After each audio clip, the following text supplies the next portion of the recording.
It is not a crime for a former president to have his presidential records in the office of the former president. That is specifically allowed by the Presidential Records Act. The Biden Justice Department is ignoring the Presidential Records Act and charging Trump under the Espionage Act, which is not applicable to a former president's handling of his presidential records. The Espionage Act would be applicable to a former president's handling of other classified records, but just not his presidential records. They're ignoring that, and they're trying to charge him with espionage, even though there is zero evidence that Trump intended to harm the United States. But the issue isn't whether you had the documents secure or not. The issue is that you either took the documents purposefully or otherwise, right? But the 31 of the 37 indictment or counts in the indictment go to what he did to cover it up and to not give them back. That's why Donald Trump is indicted. There's no weaponization of DOJ. Think about this.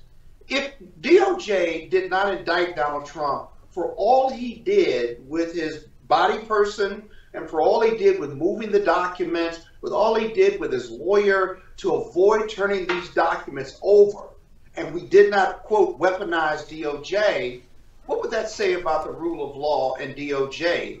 It would say that Donald Trump was above the law. So this is not something that our founders expected.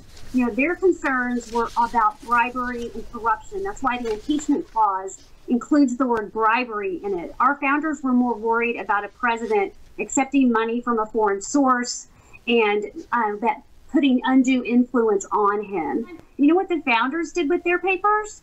They took them home with them.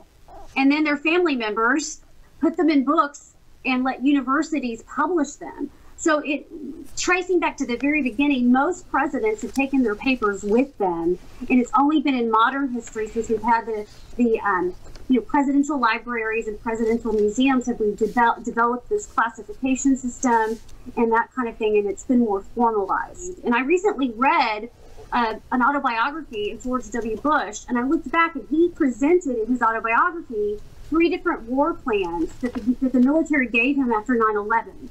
And those had to have been classified originally, right? And so the archives knows that presidents need documents like that to be able to write their memoirs. And so this certainly is out of the norm for the way we've done things in the past. I think this only makes Trump stronger. I think this really creates an unbelievable power, because it's whatever doesn't kill you makes you stronger. You can't say that about DeSantis. You can't say that about Chris Christie. You can't say that about any of the candidates that are running against President Trump. And it's so obvious that the establishment wants to get rid of this man because he continues to put the American people first, whereas the establishment continues to put the American people last. There's no more obvious case than this.